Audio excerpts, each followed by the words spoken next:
milenyum çocuklarına Beyblade gibi çektim hepsini. Dönüyorlar ağır ağır içinde tepsinin. Aspos yine 5 gibi. Reklam arası kestik. Gündüzleri tam Cedric, geceleri çen sexting.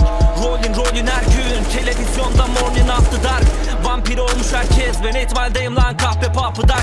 Bonibon çalardık, ondan sonra zil bakkal kapıda. Vallahi çok utandım ama memur oldum. Baba ne yapacağım?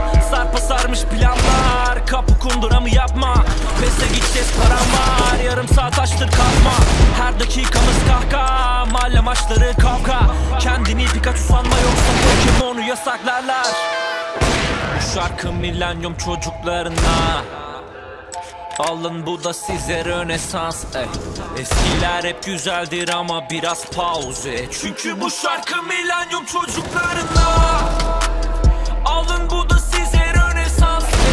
Eskiler hep güzeldir ama biraz pauze. O zamanlar hayali Asuman Krause.